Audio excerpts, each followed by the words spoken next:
Hello दोस्तों, मैं सौरभ झा आपके अपने YouTube channel study with learners में स्वागत करता हूं। तो अभी तक हम 5 चैप्टर ख़त्म कर चुके हैं। क्लास 10th की वीडियो में हम 5 चैप्टर ख़त्म कर चुके हैं।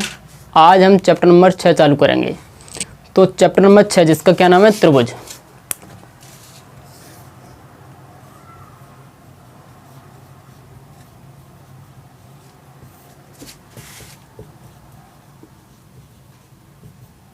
इसमें हम त्रिभुजों के बारे में पढ़ेंगे, ठीक है। वैसे त्रिभुज हमारे 2 प्रकार के होते हैं। वैसे त्रिभुज हमारे 6 प्रकार के होते हैं। त्रिभुज कितने प्रकार के होते हैं हमारे? 6 प्रकार के होते हैं। उसमें 2 पार्ट होते हैं। एक होता है कोण के आधार पर, एक होता है किसके आधार पर? भुजाओं के आधार पर।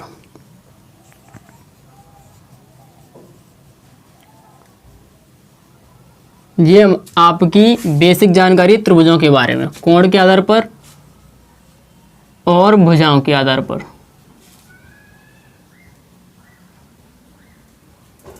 त्रिभुज हमारे कितने प्रकार के होते हैं? त्रिभुज होते हैं 6 प्रकार के। 6 प्रकार के त्रिभुजों को 2 जगह विभाजित किया गया है। पहला है कोण या पहला भुजा। इनमें से कोई सा पहला मान सकते हैं, कोई सा दूसरा मान सकते हैं।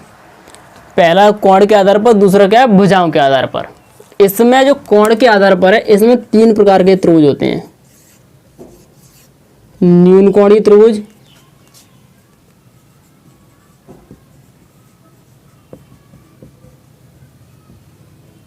और समकोण त्रिभुज,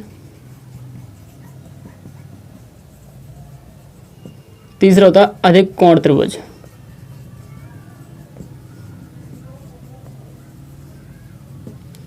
ठीक है, ये कोण के आधार पर 3 प्रकार के होते हैं और 3 ही प्रकार के भुजाओं के आधार पर होते हैं। नंबर 1 होता है आपका इसमें समबाहु त्रिभुज। नंबर 2 होता है समद्विबाहु त्रिभुज।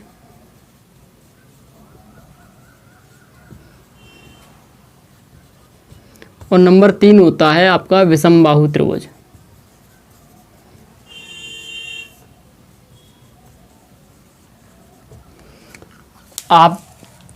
आपके कितने त्रिभुज होते हैं? टोटल 6 त्रिभुज होते हैं। मैं इनके बारे में आपको थोड़ा थोड़ा बता देता हूँ, फिर अपनी वीडियो पर आगे चलते हैं अपने टॉपिक पर।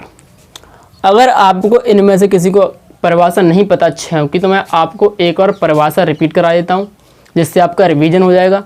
और अगर इसकी PDF चाहिए तो डिस्क्रिप्शन लिंक में आपको मिल जाएगी। चलिए, पहला आता है न्यून कोणीय त्रिभुज। न्यून कोणीय त्रिभुज किसे कहते हैं? देखो, परिभाषा सारी हेडिंग से ही बनती हैं। सीधे सीधे कह रहा है न्यून कोणीय त्रिभुज, तो इसके सारे कोण कैसे होंगे? न्यून कोण होंगे। तो एक ऐसा त्रिभुज जिसके तीनों कोण कैसे हो? न्यून कोण हो, न्यून कोणीय त्रिभुज कहलाता है। दूसरा है समकोण त्रिभुज। समकोण त्रिभुज क्या होता है? एक ऐसा त्रिभुज जिसका एक कोण, यहाँ प्रत्येक कोण की बात नहीं होगी, कितने कोण की बात होगी? केवल और केवल एक कोण की, जिसका एक कोण कितने अंश का हो? 90 अंश का, या एक कोण समकोण हो। क्या कहलाता है? समकोण त्रिभुज कहलाता है। तीसरी आती है अधिक कोण। अधिक कोण मतलब जाहिर सी बात है, अधिक कोण की बात कर रहा तो एक कोण कितना होगा? अधिक होगा। तो एक ऐसा त्रिभुज जिसका एक कोण कितना हो? अधिक कोण। अच्छा, अगर किसी को न्यून कोण नहीं पता हो तो देखो, न्यून कोण सीधी सीधी रख लिया। अब 0 से लेकर कितना होता है? 0 से बड़ा हो और 90 से कैसा हो? छोटा, वो क्या होता है? न्यून कोण। समकोण बोलते हैं हम 90 अंश के कोण को। 90 से छोटा जितना भी होगा, 89, 88, 87, वो सब कहाँ जाएगा? न्यून कोण में जाएगा। लेकिन जैसे ही 90 अंश की बात करेंगे, वो किस में आ जाएगा? समकोण में आ जाएगा।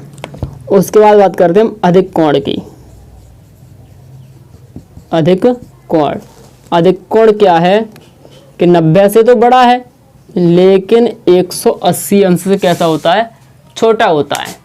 तो ऐसा कोण ऐसा बोल सकते हैं हम, 90 अंश से बड़ा तथा 180 अंश से छोटे कोण को अधिक कोण कहते हैं। कोण पता चल गया हमको, इन तीनों के कोण पता चल गया। त्रिभुजों की परिभाषा पता चल गई तीनों की, कौन से? कोण के आधार पर। ठीक है, अब आते हैं भुजाओं के आधार पर। उसमें भी देखो, आप एक चीज नोटिस करें, यहाँ पर देखिए, ये क्या? बाहु बाहु बाहु बाहु मतलब क्या होता है? भुजा होती है। ठीक है, अब आ गया था पहले हेडिंग पे समबाहु। सम माने समान, एक ऐसा त्रिभुज जिसकी तीनों भुजा कैसी हो, समान हो। कौन सा त्रिभुज कहलाता है, समबाहु त्रिभुज। दूसरा कह रहा समद्विबाहु, द्वि माने दो, सम माने समान, मतलब एक ऐसा त्रिभुज जिसकी दो भुजा कैसी हो, समान हो, समद्विबाहु त्रिभुज कहलाता है। फिर है विषमबाहु, विषम माने होता है सब अलग अलग, एक ऐसा त्रिभुज जिसकी तीनों भुजा कैसी हो, अलग अलग हो, विषमबाहु त्रिभुज कहलाता है। तो अभी हम केवल त्रिभुज के बारे में बेसिक जानकारी ली हमने कि त्रिभुज क्या होता है, कितने प्रकार के होते हैं और कौन कौन से इनके प्रकार होते हैं और क्या क्या नाम होते हैं। ठीक है, अब हम इस चैप्टर में क्या पढ़ेंगे वो समझते हैं। इस चैप्टर में हम दो चीज पढ़ेंगे।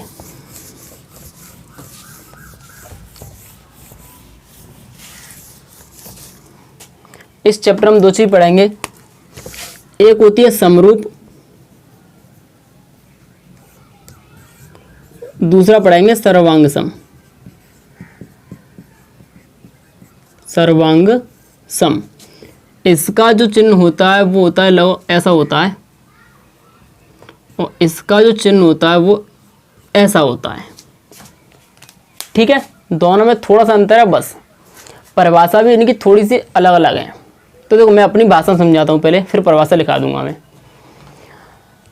जो समरूप है, समरूप मतलब देखो परिभाषा ऐसे बनी है, समरूप, रूप माने जो एक जैसे, मतलब रूप माने जो दिखते हो, या जैसे ये मार्कर है, ये मार्कर है, ये दोनों कैसे रूप हैं, एक ही रूप के हैं।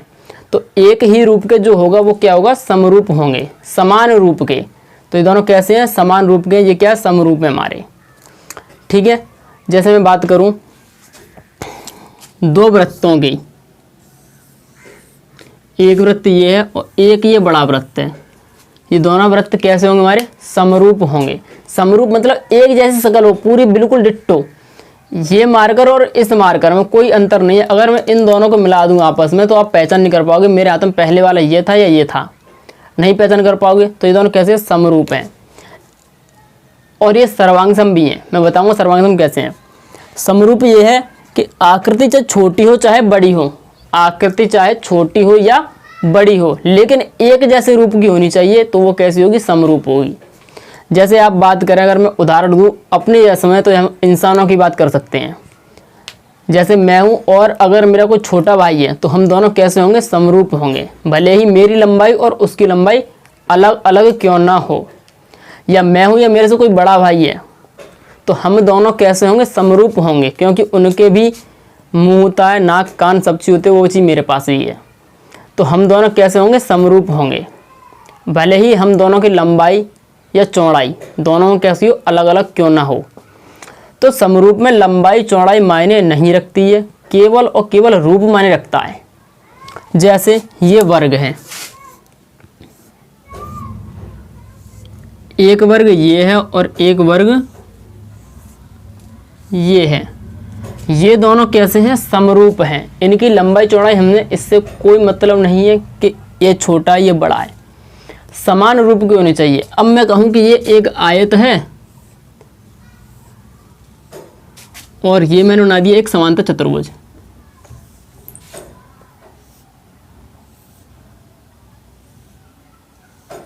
अगर आप इन दोनों की कंपेयर करो, तुलना करो, तो ये दोनों समरूप नहीं है। क्यों, क्योंकि ये हमारा आयत है और वो हमारा समांतर चतुर्भुज है, दोनों अलग अलग जाति के हो गए। ठीक है, तो हमेशा एक ही नाम के जो होंगे वो हमेशा क्या होंगे, समरूप होंगे।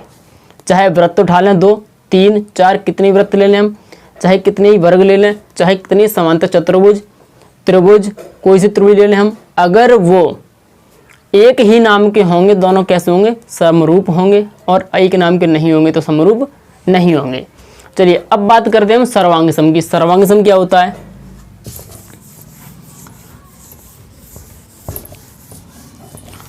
सर्वांगसम जो समरूप, प्रत्येक सर्वांगसम समरूप होता है, लेकिन प्रत्येक समरूप सर्वांगसम नहीं होता। सर्वांगसम की अगर हम बात करें तो सर्वांगसम में समरूप होना ये तो तय है कि समरूप होना ही होना है, लेकिन समरूप के साथ साथ उनकी जो लंबाई चौड़ाई ऊंचाई जो कुछ भी हो, उनमें जो चीज़ उसमें है वही चीज़ इसमें होनी चाहिए।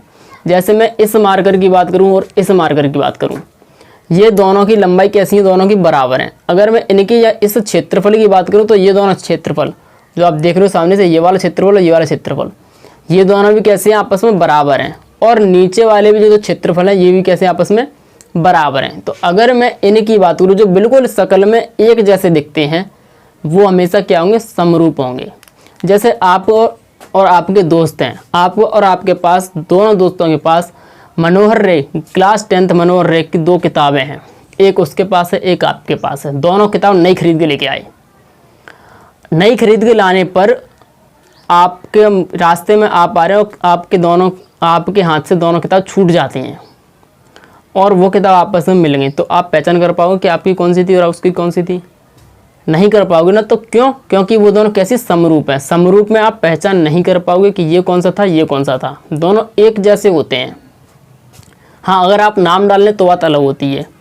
अब जैसे मैं इन इंक की शीशी की बात करूँ, ये जो इंक की डिब्बी है हमारी, ये दोनों कैसी हैं हमारी, ये दोनों भी कैसी, समरूप हैं। क्योंकि सर्वांग समय इसकी और इसकी दोनों कैसी, बिल्कुल आकृति एक जैसी है। इसकी लंबाई के बराबर है। इसके जो नीचे का व्यास है, जो नीचे का क्षेत्रफल है, इसके नीचे क्षेत्रफल है, दोनों बराबर है। ऐसे ही ऊपर का भी दोनों कैसा है, बराबर है। तो समरूप में क्या होता है, समरूप में बस एक जैसी आकृति चाहिए हमें, लेकिन सर्वांग सम में उसकी लंबाई, चौड़ाई, ऊंचाई तीनों पर हमें ध्यान देना होगा। ठीक है। तो यहाँ पर मैंने अभी एक चीज़ बताई थी कि प्रत्येक सर्वांग सम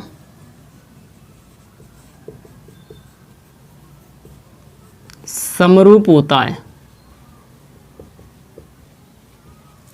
लेकिन प्रत्येक समरूप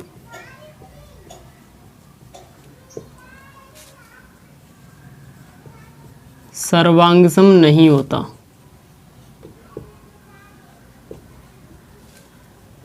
और एक चीज और याद रखना, समरूप और सर्वांगसम हमेशा दो वस्तुओं के बीच में ही होगा, एक के बीच में कभी नहीं होगा। ठीक है। चलिए अब हम आते हैं अपनी एक्सरसाइज पर। इसका स्क्रीनशॉट जरूर ले लेना।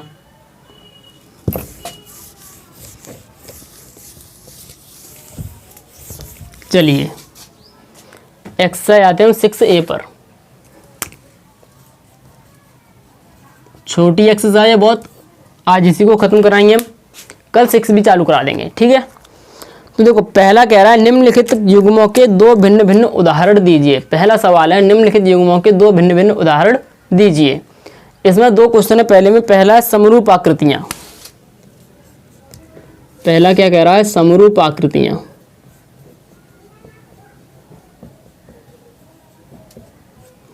हमें इसके 2 अलग अलग उदाहरण देने हैं। तो इसका पहला उदाहरण दे देते हम 2 वृत्त। 2 वृत्त कैसे होंगे हमारे, समरूप होते हैं। दूसरा उदाहरण दे देते हम 2 वर्ग। 2 वर्ग। ठीक है। इसका पहला उदाहरण क्या होगा, 2 वृत्त। इसका क्या हो गया, 2 वर्ग। दोनों अलग अलग है, वर्ग और वृत्त दोनों में अंतर होता है। या आप यहाँ पर समचतुर्भुज, समांतर चतुर्भुज कुछ भी ले सकते हो, त्रिभुज भी ले सकते हो आप कोई से भी 2, लेकिन त्रिभुज के आपको नाम बताना होगा कि कौन सा त्रिभुज आप ले रहे हो। ठीक है। दूसरा पॉइंट कह रहा है ऐसी आकृतियां जो समरूप नहीं है,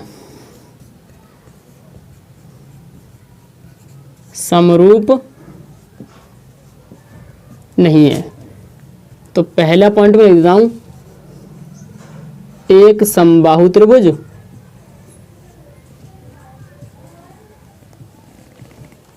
और एक विषमबाहु त्रिभुज।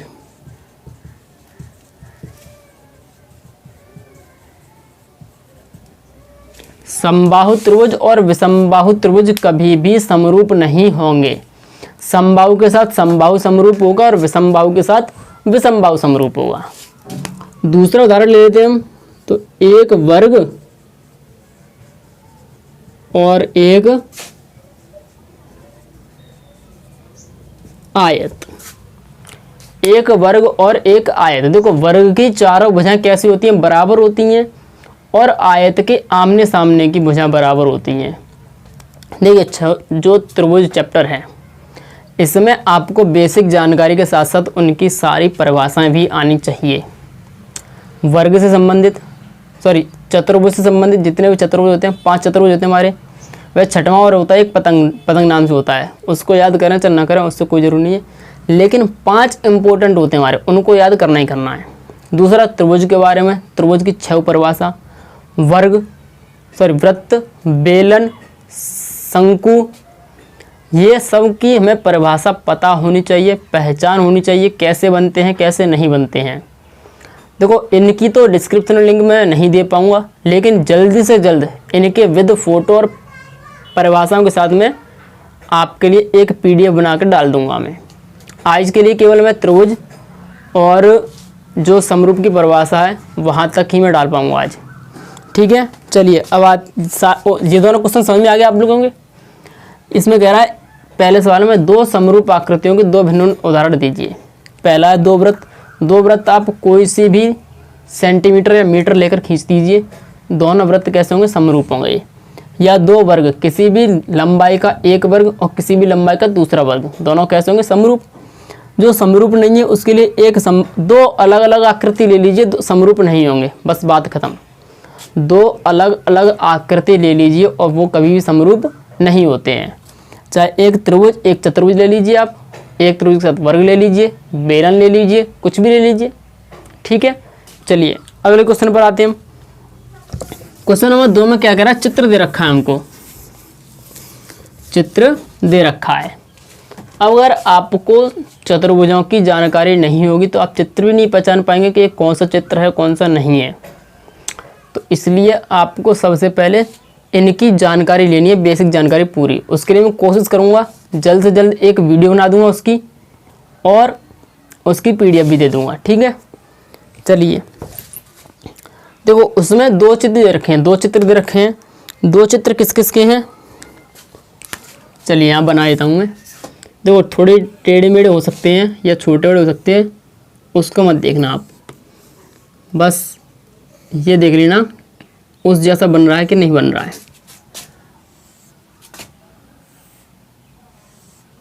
लगभग उस जैसा बन जाएगा ये। पहले का नाम है PQRS, दूसरे का नाम है ABCD,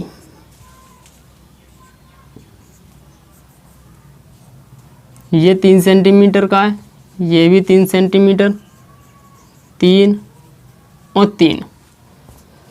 यहाँ पर दे रखा 1.5 सेंटीमीटर, 1.5 सेंटीमीटर।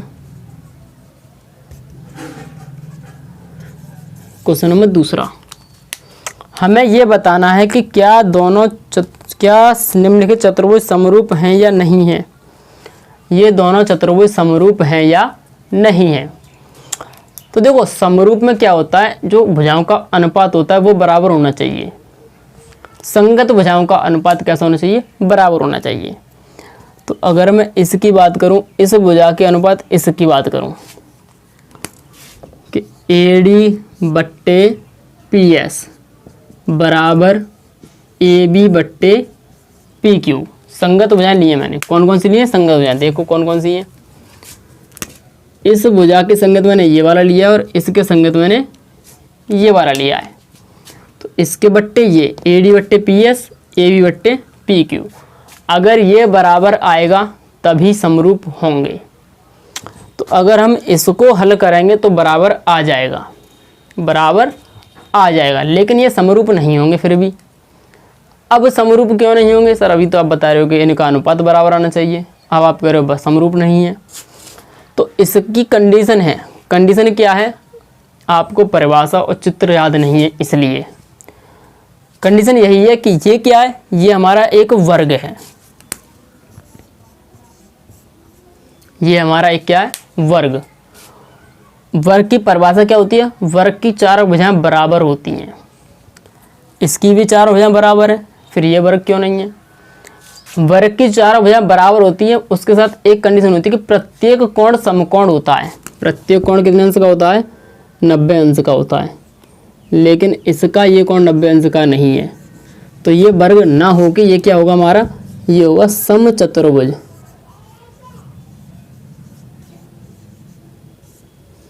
एक ऐसा चतुर्भुज जिसकी चारों भुजाएं कैसी होती हैं, बराबर होती है, समचतुर्भुज कहलाता है।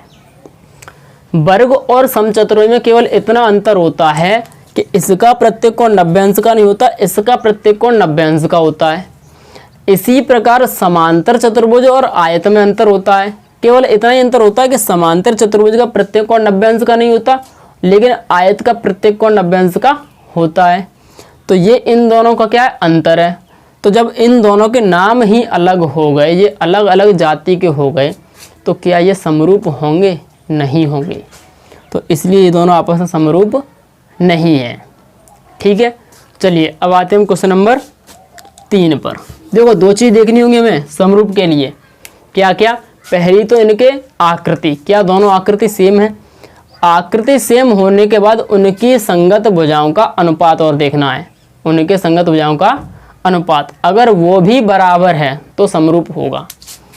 चलिए आते क्वेश्चन नंबर 3 पर।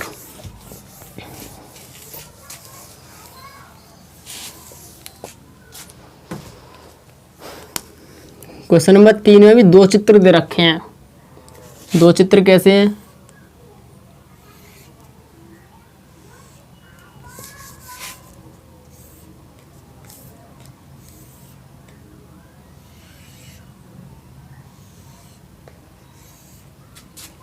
एक चित्र ये है और एक चित्र दे रखा है कुछ इस तरह से। ये है 2.4, ये है 4.8, नीचे वाली 1.5, ये 3.0। अच्छा इनके नाम क्या क्या हैं, ये है ABCD और ये क्या है PQRS। इनके साथ साथ इसके कोणों दे रखे हैं, 70 85, ये 70 अंश का, ये 85 अंश का, 105 और 100। सेम यही कोण यहाँ दे रखे हैं, 105, 100, 70 और 85। हमसे इसमें भी यही पूछा है कि क्या ये दोनों समरूप हैं। तो आकृति तो हमें दोनों की समान लग रही है, समान लग रही है। देखिए ये आकृति किसकी है और ये आकृति किसकी है, इसे बोलते हैं हम समलंब चतुर्भुज। समलंब चतुर्भुज, ये दोनों ही समलंब चतुर्भुज हैं। तो एक चीज़ क्लियर होगी, दोनों के नाम कैसे हैं, बराबर हैं, दोनों के नाम एक ही हैं, इसका मतलब 50% चांस है इसके समरूप होने के। चलिए अब हम इसका वो समझ लेते हैं। संगत भुजाओं का अनुपात बराबर होना चाहिए, तो ये बट्टे ये बराबर ये बट्टे ये, या ये बट्टे ये बराबर ये बट्टे ये, आप कैसे भी लिख लीजिए। तो मैं लिखता हूँ CD बट्टे RS बराबर AB बट्टे PQ। CD का मान कितना है 2.4, RS का मान कितना है 4.8, AB का मान कितना है 1.5, ये 3.0। ठीक है, पॉइंट से पॉइंट कैंसिल हो गए आपके, क्या बचा यहाँ पर, यहाँ बचा 24 बट्टे 48, यहाँ क्या बचा 15 बट्टे 30, 24 एकम 24, 24 दूनी 48, 15 एकम 15, 15 दूनी 30, 1/2 बराबर 1/2। इनकी संगत भुजाओं का अनुपात भी कैसा है, बराबर है, और इनके नाम भी बराबर है, एक जैसे ही हैं। तो इसका मतलब ये क्या, हमारा समरूप आकृति है।